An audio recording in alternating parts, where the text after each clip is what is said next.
Asher, and my guest today is Megan. And That's you're me. here because we get to talk about failure. And failure is the theme of today, our Tuesday's topic of discussion. And Megan get to tell us about her personal experience with failures. And I get to weave my story into it a bit, and we go from there. So, Megan, if you don't mind, just tell us a little bit of where you're hailing from, what you specialize in, or you adding value to the world, and who you being a hero to. Absolutely. So my name is Megan. Asher, thank you for having me. I'm from Staten Island, New York.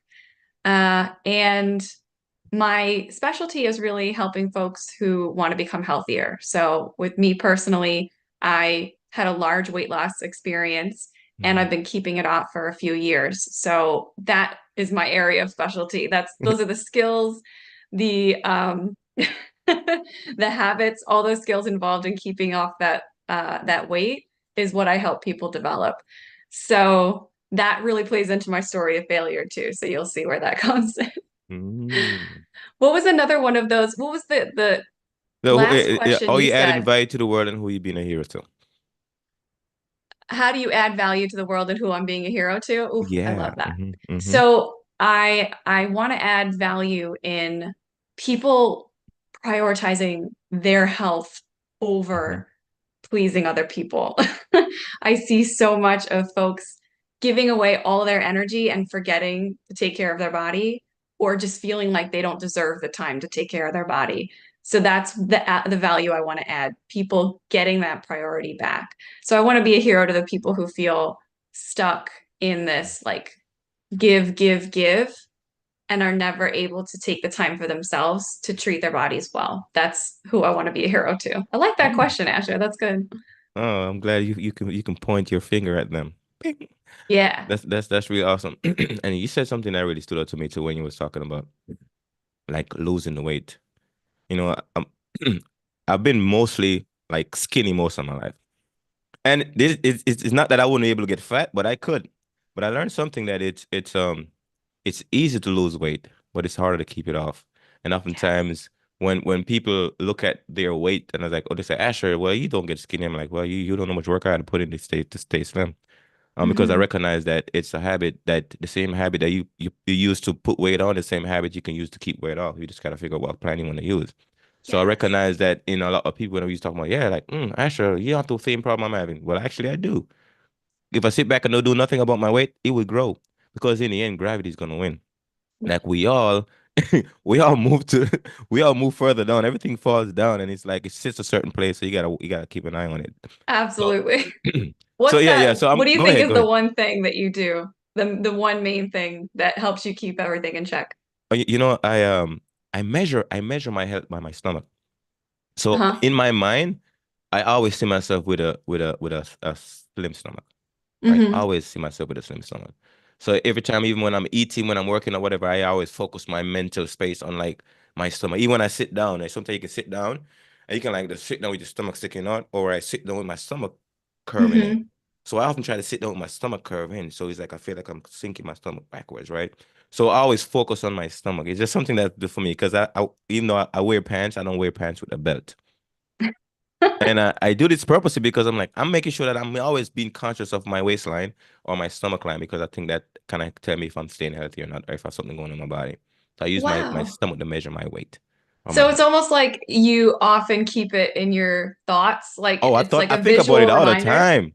All the Wow. time. Yeah. And do you Yeah. think that impacts you when you sit down to a meal or when you decide you're like, oh, maybe I don't want to exercise or I don't want to go for a walk today? Like, does that visualization change how you approach that? Oh my God. Everything. I tell you one thing. So when I was in the military and we used to like run, like push ups, sit ups, whatever. And some people always have like a different number in their mind. I used to talk to people all the time, like, what number you think you want to go after? And in their mind, it's like, I want to go for 50, 60, 70, 80, whatever the number is. Or I want to run my 2 miles in 40 minutes or 30 minutes, whatever, right? And I realized that the number you have in your mind or that thing you have in your mind is what you actually hit towards. So I never think about the minimum standard. I always think about the maximum standard when I'm going after the numbers.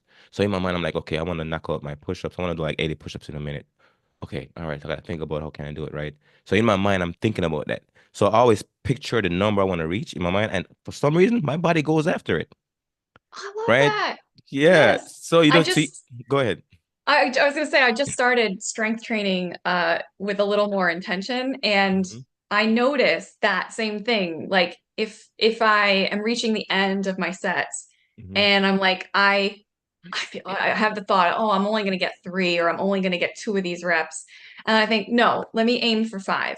And then Hmm. I end up getting four or five. Yeah. So I love that. That is awesome. Yeah, the brain is funny. It's a thing I gotta figure out how to master it every day because I realize that what you tell it, you know, I use this quote a lot. People don't say Asher. I use the quote a lot, but it's from Dan Sullivan. So your eyes only see and your ears only hear what your brain is looking for, right? Mm. So then I always put my thoughts, my mind towards the things I want to see. So now I put in my head, I want to see this number when I finish. Like if I'm running, I say I want to get to this number by the time I finish it's 2 miles. And my brain it's gonna listen. I'm giving it a command right now. Like, hey, this is what we're going after. And eventually I get it. I get it. Yeah, I because I'm love focused on that. it. I think a lot of people feel like they don't have a good relationship with their brains, you know, and I think it sounds like you do. And I remember back, this is where my failure comes in. Like I kind of remember back to myself before I lost the weight for the final time.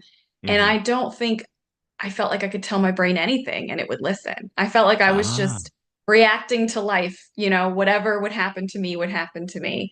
Um, and I didn't have that sense of like, if I plan to do something, it's going to happen. I just felt like I was doing the best I could every moment and I couldn't plan for success. And Mm. that's kind of where I was in multiple times in my adulthood. But I think the first time I tried to lose weight, I did, but I didn't keep it off. And I think part of it was my mind wasn't in it. My mind wasn't in it for the long haul. So I think that is a big piece, like how well my mind and my brain are on board with my Mm-hmm. goal. So I love that you put it that way. Yeah, you are hitting it right. And it's interesting because when in the military, I've seen a lot of people join the military and they all struggle with weight, trying to keep it off, especially if they're like a mom had kids and they gotta come back to the game. And it's a difficult road. But the one that that do it is the one that like, hey, I'm gonna set this goal, I'm gonna go after it. I'm gonna set this destination, I'm gonna hit it. I'm gonna set this target, I'm gonna hit it. And the ones that are like, oh, I don't know if I can do it, those are the ones that because your brain needs a decision, right? Mm-hmm. And once you make the decision, like, hey, this is what we agree we're gonna do this. And let's Yeah. go after it. Let's get up every day and think about it, go after it, take action after it, and eventually you will hit it. And then once you hit it, you're like, okay, this is gonna be my new norm. Like this is gonna be my new weight. Like I love feeling this way. This is my new weight. Yeah. I think Mm. that piece, when people try to lose weight, sometimes they don't think about this is going to be my new norm. It's very short term. It's very like, I'm going to do this for 3 months and then I'll be done, right? Mm-hmm. Like, I'm going to be dieting and I'm going to be exercising 7 days a week and then I'll be done. But the way you just said it was, I'm going to be doing this, I'm going to commit to it, and it's going to be my new norm. So it's going to Mm-hmm. be, even after I reach the goal weight, I'm going to still do these things. That's a huge difference. It is. Yeah. And I think the first time I lost weight, I wasn't thinking that way. I was not reminding myself, okay, if we're going to be keeping a food journal and we're going to be, exercising at the gym or taking a bike ride every day, are those things, am I willing to do those things to keep this weight off and constantly check in about whether I'm doing them? I Mm-hmm. don't think I would have said yes during that first time that I lost weight. Mm. You might have heard the saying before. The skills that get you out of Egypt are not the same skills that gonna get you to the promised land. Ooh. So the same skills that get you to lose the weight is not the same skills that get you to keep it off. So once you lose the Mm. weight, once you put together a routine to lose the weight, and then you get to lose the weight. But then you gotta figure out what new routine that you're gonna keep from that old. Okay, you gotta take some of those things and like, okay, I'm gonna apply these things now to maintain or get even better. But you gotta figure out what it is because if you stop all the routines that got you there, and then like, okay, go back to another routine, you're gonna either go back or you're gonna get worse. But if you wanna like, okay, what new skills from this new routine that's gonna get me to the next destination or keep me going towards the next destination, and that's Yeah. sometimes people don't realize that. Yeah. And I think that so to give a little context, like the first time I lost weight, it was in college and a little bit after college. So that time in my life, it's unusual for the habits, right? Because if you go to college and you live there, you are eating at a dorm or at the food hall. So there's, food made for you. You don't really Mhm. have to be managing your grocery budget or managing your kitchen at home. And you have, more time. Many people in college have more time than they do when they are working, right? So Mhm. you might have more time to go exercise, more time to get moving. And so I learned some skills that were helpful for me in that time of life. But once I started working, I couldn't just go to a dorm or a food A hall and cafeteria or just pick. something. Yeah, I couldn't just pick the buffet food. I realized I didn't have the skills that I needed to keep a kitchen at home, to keep my food going, to make meals ahead of time. That skill didn't exist for me. I hadn't developed it yet. So that failure was really helpful. Like that piece of me seeing my weight go up and up because Mhm. I was relying on, you know, the fast food on the way to work, ordering pizza when I got home from work. Because I was relying on those things, I saw the effect that it had on my weight over time. And that made me realize there's a skill that I'm missing here. And if I'm going to keep the weight off if I'm going to lose weight by learning the skill of cooking for myself, Mhm. aren't I going to have to continue cooking for myself after I've reached my goal weight? Yeah. Yes, I must commit to this. So that was a Wow. big difference the second time around.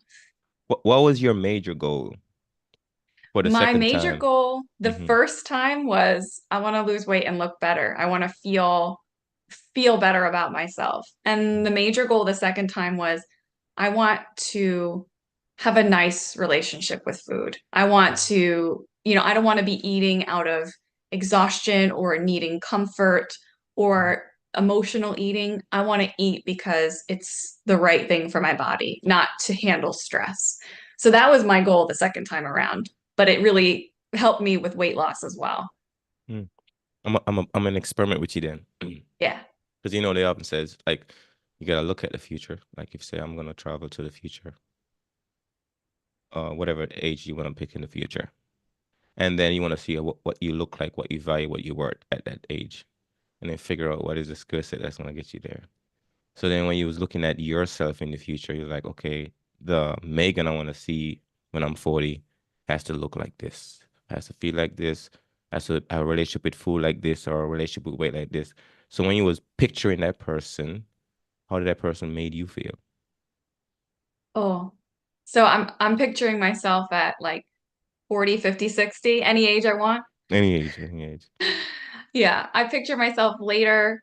Um, I see her, she's strong, she hikes all the time, Mhm. she has an awesome circle of friends and an awesome partner. She always makes time for the people in her life. She always makes time for uh, preparing good meals for herself, getting her water in, getting her sleep in. And she has a fun relationship with food. Like it serves her, it fuels her, and she has fun with food too. That's kind of what I see. I could picture her in my head. She has gray hair, but muscles. Like she's got muscles. Like that's what I'm picturing. Okay, so if that Megan now looks back at the Megan that was struggling with weight, what could she say that she learned from that Megan that was struggling with the most that other people might need to see that you have seen? She learned that if you're going to if you're going to feel good when you go about your life, if you're going to show up as your best self to work, to be Mhm. a really good friend, to be a really good partner, you have to take care of all the foundations for you. You have to take care of your mental health, how you feel in your body, your physical health. You got to give yourself good food, vegetables, protein. You have to get good sleep. You have to plan ahead for the fun in your life and not just work and sleep and sleep. You have to plan the fun ahead of time and you have to be there for your friends. So I think she needs the skills of prioritizing the mental and the physical health as a foundation so that everything that she cares about is easier. Being there for friends, being there for her partner, um, being strong, traveling, enjoying life. Mm. So what? Okay, I love how you shared that just now. Oh my God, that's beautiful. So what was Megan like when she was struggling with her weight? She was scared all the time. She was like, this is me at probably my late college, early working years. I was trying to be a teacher. And so I was getting my master's degree. I was student teaching. I was working at a tutoring center. And every bit of my energy went into how people saw me at work, like went into like making sure I dotted all my I's and crossed my T's, and I was really kind to everyone, and I was, going over the top and making sure everything was perfect. I answered emails right away, stressed Mhm. to here, like just constantly stressed that I wasn't doing a good enough job. And that meant when I got home, I was exhausted because I was stressed constantly throughout the day. So I wasn't doing anything for myself proactively for my health. I had no energy to make food, so I would order takeout. I had no energy to plan ahead for fun and go out with friends, so I would just stay at home and watch movies with my then boyfriend. I wasn't, I was missing I was missing out on fun and life opportunities because I was not paying attention to my health at all. And because of that, I got sad and I got anxious. And because those feelings are really uncomfortable, I would eat more in the Mm. evening. It was just kind of an emotional eating roller coaster a little bit, which made me feel really guilty about how I was handling life. Mm.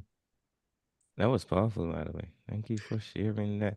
I wanna go a little bit deeper if you don't mind. I have one more question before we Yeah, get to this. And I was thinking about when you was talking about just being in that space of trying so hard but not really making an impact on your body, on the outcome and the result that you would like to see in your life. And then you decide you're gonna be a physical health coach, so forth and so on. Why being a hero to folks of the challenges that you have right now? Why being a hero to them so important to you right now in your life? because when I started paying attention to my health, it made such a huge difference in how I experience life. Mm. I The small steps I started to do were, one, I reached out to a therapist. Two, I started drinking water on purpose every day. Mm. And three, I started journaling my food. First, it was in a calorie app. I would just write down the food I had for the day. Um, and so those three things had a huge impact in my day because I started to think ahead for my food. I started to think ahead for, okay, well, what am I going to have for dinner tonight and lunch tonight? Because I'm writing it down, I'm going to need to know anyway. So let me think ahead. And that just showed me that I could start doing something. It wasn't impossible. I could just make some food over the weekend and have 5 lunches for myself ready. Mm. I wasn't doing that before, but now that I was thinking ahead, I was giving myself good nourishment. That helped my weight come down. That helped me just feel more energetic. And through that process, I kept adding more habits that Mm. treated my health well. And it just gave me this idea that I can totally change my day and my routine when it feels shitty like it did before. Like when I feel like I'm in this terrible spot, I have the power to make these changes, and they made a huge difference in how I feel. That gave me the confidence to look for another job. So I started working. I applied to a bunch of places and I worked for a nonprofit on their strategy team, Mm-hmm. which was amazing. I met so many new people through that experience. So working on my health and putting that first just totally changed how I felt about myself, and it changed how the reality of my life looked. So it's really important when I see other people who are stuck in that spot and never treating themselves well in terms of their health and feeling the effects of that, it makes me want to, step in as soon as they're ready to make a change and be part of that. Because it's really exciting when people do make that change and start to value their health uh over all the leak of energy that they were giving before. Mm. Wow. I can see why you why you pick this area of specialty because oftentimes I think that There's a saying that said that whatever problem that frustrate you, piss you off, make you mad, you was born to solve. And Oh. oftentimes when we are looking for purpose in our life, we think about, oh, I'm gonna go out there and find my purpose. But oftentimes your purpose is following around like a tail. It is the thing that in your life that you need to do something about. But once you do something about it, you're like, oh my God, that felt so good. Who else can I share this with? So when somebody hear your story right now that, oh, that you want to be a hero too, meaning that you want to show them the example of how to do it so they can do it for themselves, like what would you say to those people right now?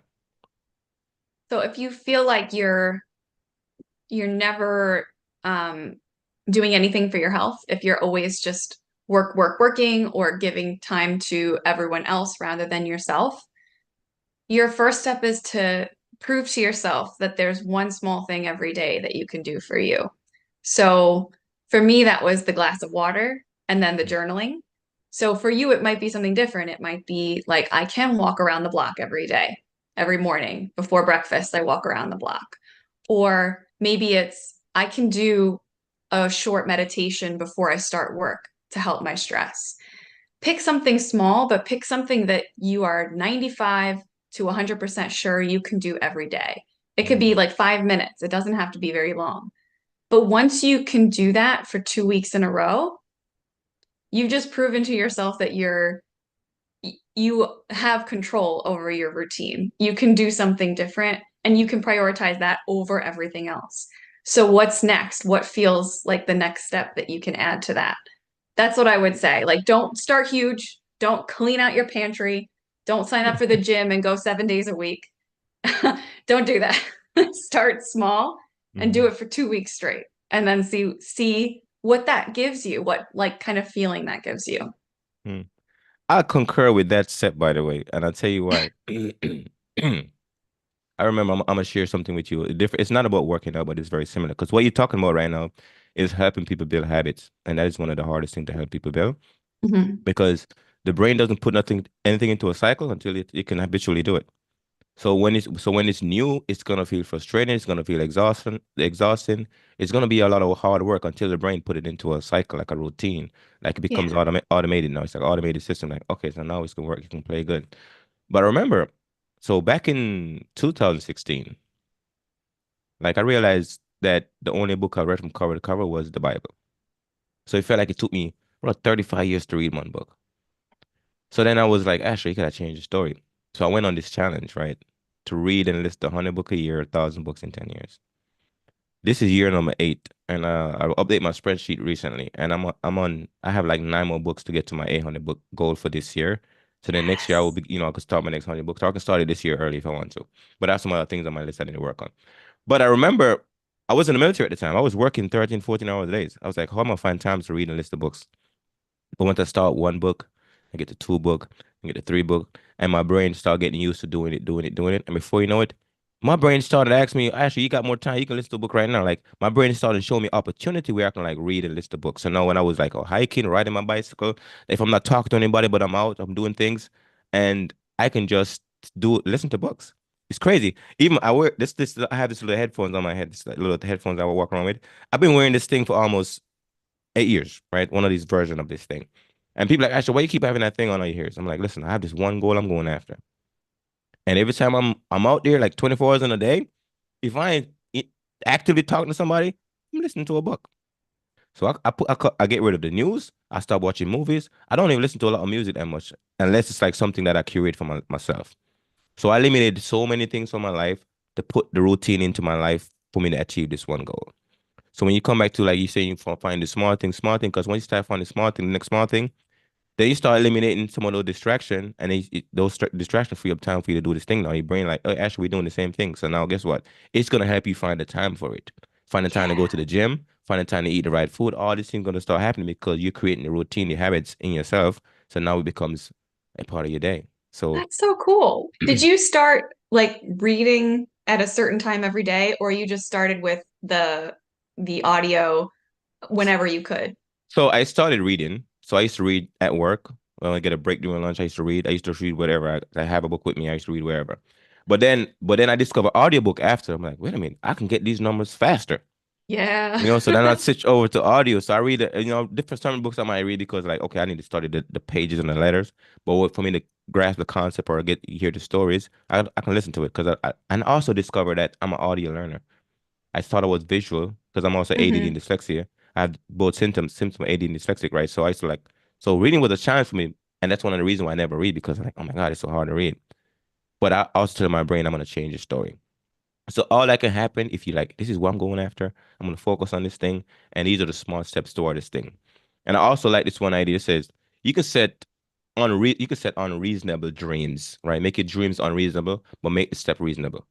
Or make the dream unrealistic, but make the step realistic, right? Yes, And I then love once you that. start making that steps, you're like, okay, because if it's not big enough, sometimes I won't try to do it as a goal. But if it's big enough, like, okay, so what is small step I need to take? And these are the small step, and I go after it. Yeah, it's that question that you asked me before. Picture the person in the future, and Mm-hmm. then what skills do they need? And then whatever steps will get you to the skills right now, then Mm-hmm. you're on your way. And that's what you did. That's so cool. Yeah, yeah, yeah. And it's also saying that say practice the habits of where you're going, not where you're coming from.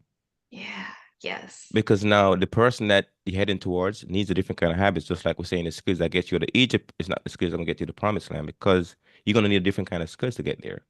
So Hmm. escaping from losing weight is a different kind of skill, but keeping the weight off is a different kind of skills as well. And you gotta figure which one it is. 100%. Yeah. Um, I really like that you picked your lunchtime to do that first kind of, Yeah. that first habit of reading. Because Mm-hmm. that's not huge, right? There's, 5 minutes, 10 minutes during lunch. Mm-hmm. That's all you needed that day to get started. And then it built so much from there. Mm. But if you had thought like, oh, I got to read 100 books a year, or, way back then, it would have felt too big. Yeah, But yeah, yeah. you started reasonable and now you are there. Like now you're there. It's fantastic. It's crazy because even like I knocked out most of my so I'm gonna finish my 100 book before the year is over with, right? And because I was just like, it's all I do now. Like my sister Asher, you don't watch TV. I'm like, I don't watch TV because it's bullshit on there. Like all this vicarious trauma they're showing, like I don't have time for that. So what I do is I just listen to books, and that's why I educate myself through books, and it's been incredibly Right. powerful. Yeah. It reminds me of, well, right now, if you look at my meals, like I usually have like 90 to 110 grams of protein a day. I usually have a lot of different kinds of vegetables every week, like 30 kinds of vegetables every week, Mm-hmm. vegetables and fruit. Um, I eat out like maybe once or twice a week, you Mm-hmm. know? But if you had told me way back in like 2018, 2017, like you have to eat like I am right now, like you have to eat 110 grams of protein a day and 30 vegetables a week, I would have said, get out of here. I'm not doing that's too hard. That doesn't feel like me because it Mm-hmm. didn't feel like me at that time. Mm-hmm. But it did feel like me to start drinking a little more water and to, okay, I can write down my food, even if it's McDonald's today Mm-hmm. and Wendy's tomorrow and pizza the next day. I can write it down. And it was that small change that felt 95 to 100% possible. Mm-hmm. Then over 6 years, I've built up to a point where that is so solid. I still write down my food. I still have 64 ounces of water a day. I still go to therapy. Like I do Yeah. all those things. All that is the foundation. And it feels like me. Like you said, the reading just feels like you. And now I have built on top of that because that is so solid. It's such a solid foundation that it let me build this higher difficulty on top of it, the getting protein because that helps me feel full, getting the Mm-hmm. vegetables because I'm getting enough fiber, I'm getting the micronutrients, all that good stuff. It would not have felt possible when I first started. So that's why I'm thankful you asked me to talk to the people I want to be a hero to because those people eating 110 grams of protein a day, that's not your goal right now. That's not like, Mm-hmm. don't jump to that. I'm not saying you can't get there because absolutely it's clear that you could do anything. You could think of that unrealistic goal and it can become reality if you keep your steps realistic. I really like how you put that. That was great. Yeah, I think this is no such thing as unreasonable goal, just Yeah. unreasonable timeline. So Yeah. oftentimes the timeline is what we get ourselves in trouble with. Like, oh yeah, I'm gonna do it next week. Wow. And you bust next week timeline and you're like, oh my God, I failed at it. and I didn't achieve it. Well, the time You was stop. unrealistic, not the goal. Hmm. Yeah. Hmm. Yeah, and that timeline is huge in weight loss. The all the focus is always I have to lose weight for this wedding, or I Hmm. have to lose 3 pounds every week, or I have to lose weight by the cruise coming up. I got to fit in the swimsuit and all. So that timeline, you never hear of people saying, I'm going to lose weight. And they're like, I don't care when. Like, Hmm. you never hear people say that. They always say, I want to lose this weight by this day. And that creates this unnecessary stress. Like you said, Hmm. if they fall off the timeline, if they're behind, often they feel like I'm just gonna give up or I'm gonna throw in the towel. It wasn't meant to be. Whereas if you go at it with no timeline, then Hmm. you're almost free to go at whatever pace works. If you mess up, you can try again the next day. And you don't have that like sinking feeling of like, I messed up, I screwed it up, I'm never gonna get there. So it's a little easier for you to continue going. I'm gonna challenge that thought because I think this is where your purpose, your presence, or your guidance come into play. Because oftentimes, like our brain needs numbers, it needs measurement, it need a time, it need an event, it needs something to for us to like measure against, right? So if you say I'm gonna lose weight by this time, I'm gonna do something by this time, then your brain, okay, all right, we set the timeline, and then we start working at it. But then on the journey, they're gonna need somebody like you, like hey, gonna encourage you, like okay, keep doing this, stay with, because the routine will get you there if you stick to Hmm. it all the time. It's not the timeline that gets people into trouble, it's them not following a routine. Yeah. Yeah. Yes. So sometimes you're like, okay, you as my coach, like, okay, I know we can get to this timeline if we stick to this plan. But oftentimes without us like working together and sticking to the timeline, then you're gonna bust the timeline, not meet the goal. And then like, okay, so what happened? Well, do you follow the routine every day? And oftentimes people don't because you're gonna need coaching to follow the routine because that's the biggest challenge with anything in life. Is following the execution of the steps. People will not do it. They're Hmm. like, oh yeah, I missed it, I forget, whatever. Because you know what I'm saying? Your brain is not like, hey, it's not registering that every day we gotta get up, we gotta do it at this time, we gotta do this at this, that to get the cycle going. And after that, okay, no, my brain remembers it. So now it reminds me, hey, we gotta drink water, or we gotta make sure that we put some vegetable on the food, right? Because now it's a routine. But without Hmm. that, then people gonna mess up the routine, and then we're gonna bust the timeline. So that's why a guide is so important. I've been in the military. Like we have a lot of coaches in the military. We don't call ourselves coaches, but we have somebody that's done the thing you're trying to do and can walk you through the process of it. And Yeah. we always have that available to us. Somebody like, hey, keep cheering you on, motivating you, like, hey, keep going. You're gonna get there. But let's talk about it again. What were your challenges, right? And that helpful to get to the point because you're gonna need it to build routine. Yes. Yeah. I like that you brought this up because I think a lot of people want that accountability because they're Mhm. scared they're going to fall off the routine, right? They're like, Yeah. I know in the past I've seen myself, I stick to something for 3 days and then I fall off. And Hmm. I think the cool thing about, and I also like that you said you need a measurement or you need the numbers. Sometimes the brain helps with Yeah, an numbers. event. Yeah. Hmm. Yeah. Hmm. And I really love that too, because I've found that if someone gets into the fun of the numbers, they can almost be their own coach. Like, Hmm. even if they have a coach to get them started, to help them keep rolling afterwards and keep the weight off. So for me, like, I love keeping track of my habit data. So, Hmm. what is my consistency rate? So, like, if I've been trying to do 10,000 steps, how many days out of the last 90 days have I hit that? And then Hmm. I try to beat that the next 3 months. So, if my consistency rate was 90%, I'm going to try to go for 92% next. So, that's my solution. Like, I love um, getting my baseline, my consistency rate, and trying to beat it the next time period.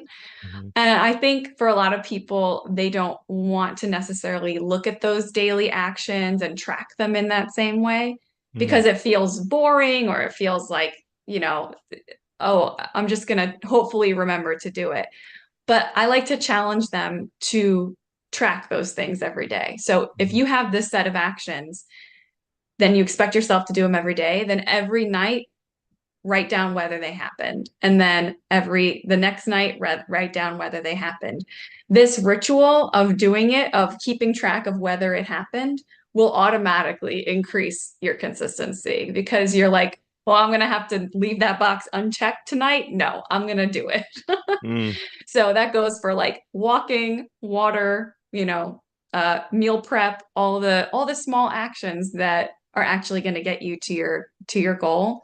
We forget them when life gets crazy, but always committing to writing them down at the end of the day really helps people keep them top of mind so that they don't fall to the wayside. mm. I'm gonna say this. I think we're gonna close out on this boring part of everything that happens in life. Because I think your folks that you work with, you're gonna say this too. I mean, you should be seeing it. And I see it in my own personal life. Sometimes I hate the back office stuff. My God, it's boring, right? Like the backstage stuff sometimes it's boring stuff. I love the front stage. Just put me on stage. Let me go shine in front of the curtain. But behind the curtain, that extra stuff, sometimes I don't enjoy it. And the boring stuff, people don't realize that the boring stuff is the actual part that's more important. The Yeah. tracking, the keeping track of stuff, the recording stuff. That's what really keeps you going. And we don't like the boring. We like the entertaining or the educating part, but we don't like the boring part. And I often say this, like anybody who master boring, right? They really got a grip on life, because if you can take what's boring, make it entertaining, educating, then you have really got a grasp on life. So Yes. if you go into the data and take the data, create a story from the data, then you really got a grasp on life. But if you can't Yeah. do it, then you will be at the mercy of people just dragging you back and forth about with entertaining stuff. Yes, and I think that's a big reason that a lot of people get stuck in trying the next new fad diet Yes. constantly because they've done the boring stuff and they're like, is this all there is? Health is just doing the same things over and over again? No, I'm bored. And then they look for the keto or the intermittent fasting or the Yeah. whatever the new version of health is, Atkins, whatever it is. Hmm. And that gets people in trouble sometimes because they fall off the solid, consistent, boring things that actually do the work, right? Yeah. Yeah. So that's the thing. I do like a weekly meal planning class on Instagram Live. I show them how I plan my meals, Hmm. and they can ask questions and plan their meals at the same time.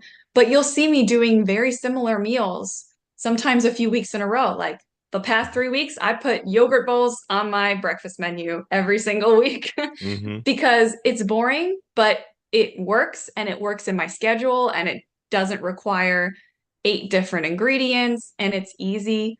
And if you can find that for yourself and lean into the boring and make Hmm. it exciting, Hmm. then it'll stick more easily. And I think people feel like something's wrong if they're getting bored.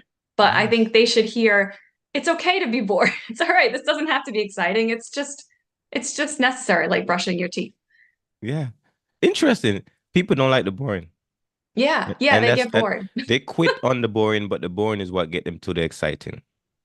Yes, yeah. And there's Hmm. nothing wrong with adding some excitement. So I like um not everyone likes cooking, so this wouldn't work for everyone, but I enjoy cooking, so I like to add new recipes every few weeks. I like to try experiment in the kitchen and all that. For some people, they really like new workouts or new exercises. So their version of this might be I'm going to, sign up for this disc golf team with my friends, or I'm going to do swimming this week instead of my jog. There's nothing wrong with adding some excitement in. But just know that most of it is going to be boring, and there's nothing wrong with that. It's totally okay. Here's a funny thing. A lot of people don't think that their home restaurant is exciting. They want to go to the other restaurant that's more exciting, more tasteful. But sometimes you gotta love your own restaurant. You ain't your in-house restaurant. And sometimes it's not the greatest. Like you gotta be a fan of your own restaurant. And I even though like you're how not a you put fan of that. it, yeah, you just gotta like, hey, I'm gonna eat my restaurant food today. And maybe on Friday I go to somebody else's restaurant. But still, your restaurant might not be as good as the other person's restaurant, but still it's your restaurant. You gotta be a fan of it. Yeah, I like that. I think people who live in big cities, especially, like tend to get stuck on, I need variety all the time. Hmm. Like I Hmm. need to order from Mexican on this day, and I need Indian this day, and Chinese this day, and Ethiopian this day. And there's nothing wrong with that. That's awesome. But enjoy your own home restaurant as the basis, as like Hmm. the main thing. Have fun every once in a while with your other restaurants. But then why don't you try bringing some of those things into your home restaurant? So if you really love Thai food, try getting some of those curry paste and those ingredients and trying it yourself. Like Mm. add the fun into your home environment. And that's my approach because I love to experiment in the kitchen. So that's the fun part for me. Mm. Wow, Megan. Who would have thought we would have this really, really interesting conversation today? You never know, but this was a great chat.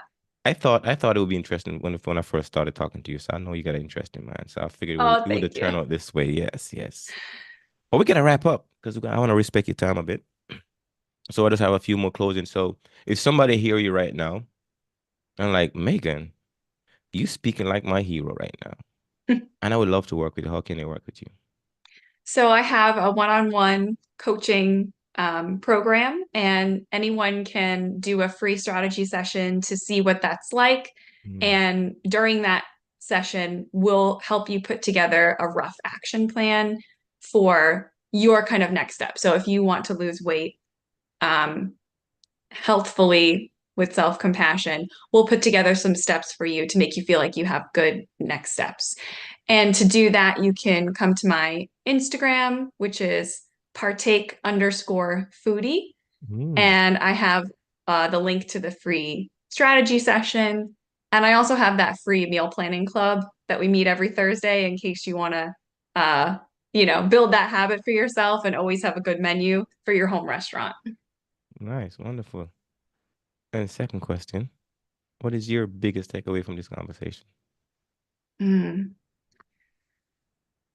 I loved what you said about the importance of having that coach or that mentor Mm. in any place in your life, especially places where you're learning new stuff that's really uncomfortable.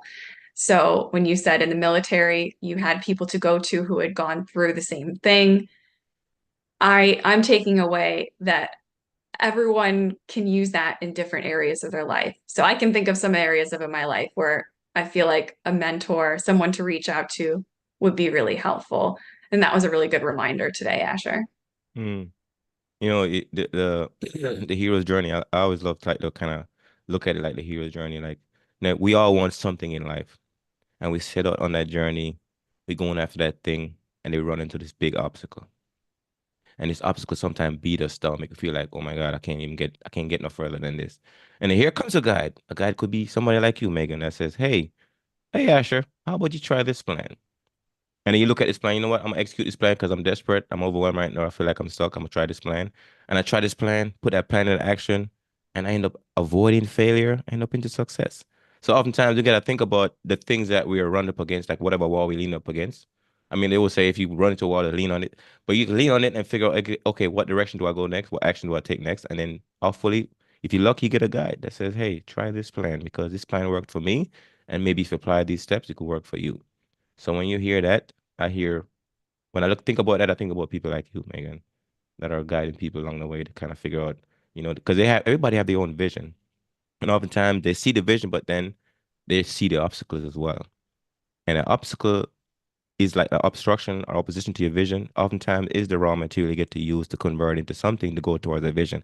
And the obstruction could be partner with somebody else and say, hey, let's work on this together. Because you and I was meant to work on these obstacles together so we can achieve both the vision that we both see. And that's very powerful for me. Last question for you. What is that one thing or two thing when people do it drive you crazy? The thing that people do that drives me crazy. Yeah. Oh, oh my goodness. There's a few, but right now I can think about there's neighbors that we have that have people working on their lawn all the time, and there's just really loud leaf blowers constantly. And right now, that's getting on my nerves. I know it's not very high-minded, it's not very Oh no, big I just perspective. need to know what some of your pet peeves are. It's things that really like, when people just do them, it's like, oh my God, stop doing that. If you don't do that, we get along so well. Yes. Okay. All right. It's using loud lawn instruments right now, but but more if I'm thinking more along the lines of people and relationships, I love when people are really honest. Like it's hard to be honest, but when we kind of hide the truth in passive aggressiveness and all that, that makes New it, York. yeah, yeah. In New York, we're very honest. We'll tell you, get out of my way. So don't feel like you have to hide the truth out of other people's feelings or your fear. Let's get honest because that's going to help us both get to where we want to go. So Mm, that's kind of my pet peeve and my solution to it. mm, perfect. All right, folks, you're tuning in for Neuro Awareness Podcast, a place where we collect stories and circulate life-changing wisdom. And today you got some wisdom from Megan, a health coach that is definitely looking healthy and speaking to healthiness in the world. So any last word before we close out, Megan? No, that's it. Thank you so much for having me, Asher, and thanks to anyone who was listening. This was a really nice way to spend my afternoon. So thank you. All right, with that, make it an awesome weekend. You too. Thanks.